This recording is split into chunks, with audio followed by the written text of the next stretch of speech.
Halo kelas, berjumpa kembali dengan saya, Joe Wicaksono di Labs Corner News Naturium Indonesia. Media informasi yang memberitakan hal-hal terkini seputar dunia sains, riset, dan inovasi. Pada hari ini, Jumat 29 Januari 2021.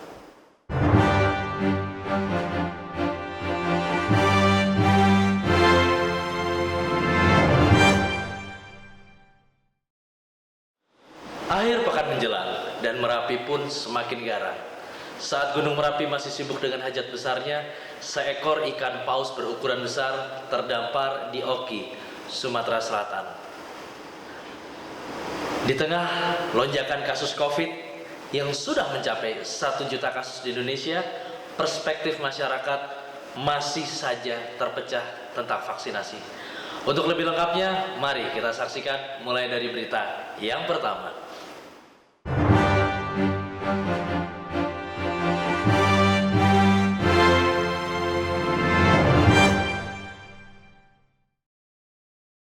Berita yang pertama, dilansir dari kontributor inews.id wilayah Yogyakarta, pada Rabu 27 Januari 2021, Badan Penyelidikan dan Pengembangan Teknologi Kebencanaan Yogyakarta telah mencatat 52 kali guguran awan panas dengan jarak 3 km dari Gunung Merapi.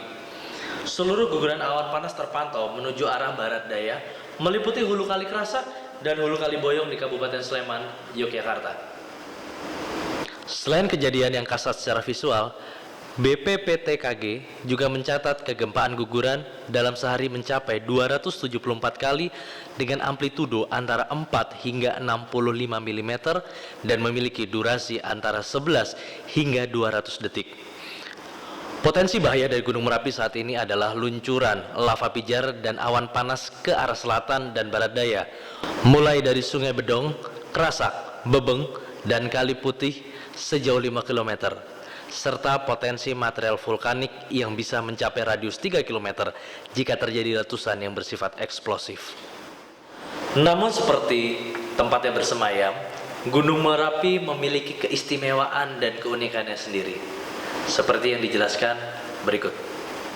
Ya, Merapi adalah salah satu gunung api aktif yang ada di Indonesia dan memiliki tipe stratovulcano. Stratovulcano itu adalah gunung api yang dari namanya memiliki strata-strata atau perlapis-lapisan, dan lapisan-lapisan ini dibentuk dari produk yang dihasilkan oleh Merapi itu sendiri.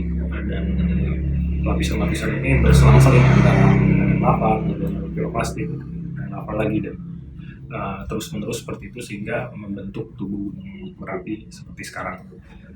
Merapi sendiri salah satu gunung api yang aktif di dunia dengan karakteristik erupsinya itu jedanya sekitar 5 sampai 5 tahun sekali mengalami erupsi yang cukup besar. Dan karakteristik erupsinya kalau kita lihat sekarang dijadikan dengan munculnya kubah lava yang kemudian menyumbat si kawah Merapi. Dan sumbatan ini menyebabkan tekanan yang tinggi di bawah kantung magma, karena yang harusnya gas atau aliran magma itu keluar, tapi ini tersumbat oleh sumbat lava tadi. Nah,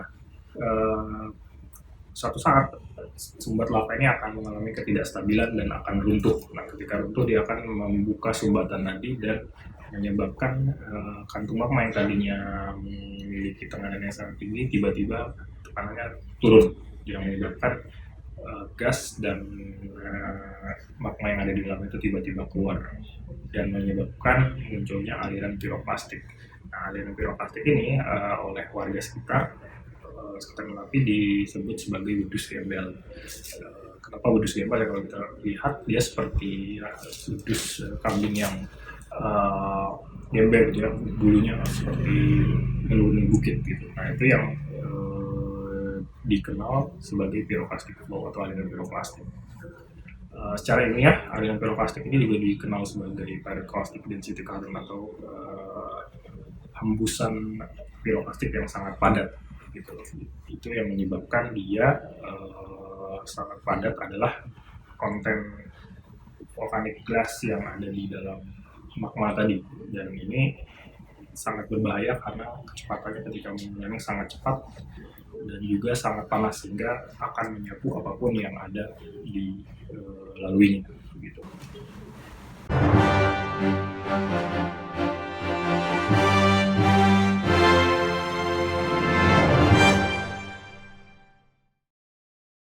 Keistimewaan juga pantas disematkan kepada warga Kecamatan Tulung Selapan, Kabupaten Ogan Komering Ilir, Sumatera Selatan. Dilansir dari news.detik.com, seekor ikan paus seberat 5 ton dengan kisaran panjang mencapai 7 meter terdampar dan terjebak lumpur di sekitar muara Sungai Kong pada Selasa 24 Januari 2021. Dari video amatir warga, terlihat bahwa ikan paus tersebut termasuk dalam spesies paus bungkuk. Dan berdasarkan keterangan BKSDA Sumatera Selatan, Ujang Wisnubrata, pada 28 Januari 2021, paus terpantau sudah mulai berenang menjauh ke arah laut dalam. Nah, memang seharusnya begitulah kepedulian yang timbul ketika melihat satwa yang terjebak. Harus segera ditolong semaksimal mungkin, karena jika keharmonisan antar spesies terjaga, maka alam pun akan selalu lestari dan seimbang.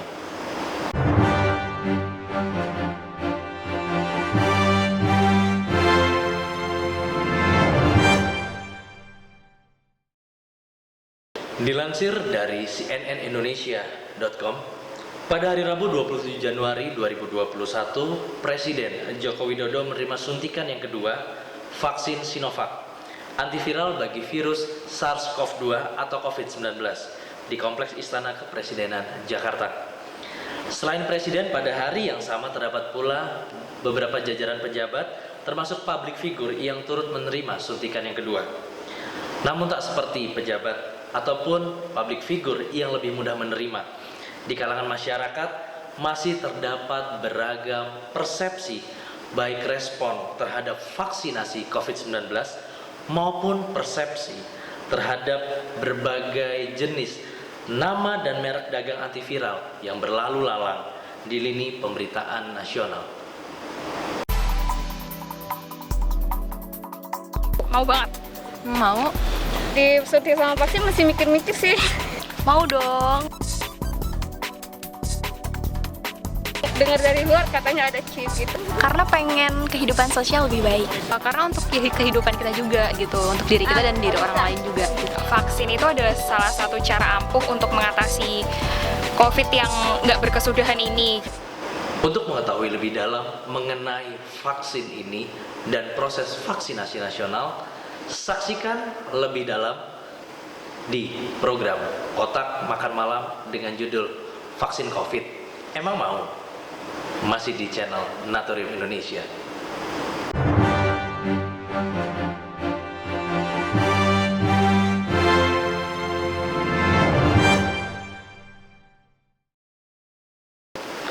Siapa yang tak mengenal Depok, sebuah kota berkembang yang berada di selatan Jakarta. Sebagian mengenal dengan Belanda Depoknya, sebagian mengetahui dengan Universitas Indonesianya, dan sebagian mengetahui betapa banyaknya situs alami yang ada di Depok, baik dalam bentuk setu maupun danau buatan. Namun tak banyak yang mengetahui bahwa di antara keanekaragaman hayati di Depok, diam-diam ada monster yang hidup di dalamnya. Belum tahu. Nggak tahu. Nggak tahu tuh mas. Nggak pernah sih. Percaya. Bisa jadi. Mungkin sih, aku sih percaya sih mas.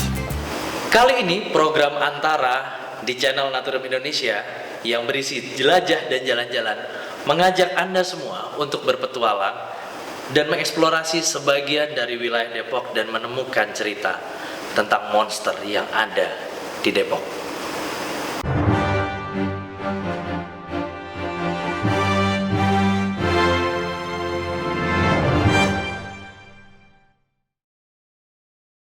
Demikian sederet informasi yang dapat dibagikan dari Labs Corner News untuk menemani akhir minggu Anda. Saya Joey Caksono beserta seluruh kerabat kerja Labs Corner News Naturium Indonesia pamit undur diri. Selamat berakhir pekan. Ingat, jangan lelah untuk berinovasi, jangan takut untuk bereksplorasi, dan selalulah mengikuti perkembangan dunia sains. Karena bersama Naturium Indonesia, sains menjadi lebih. Menyenangkan.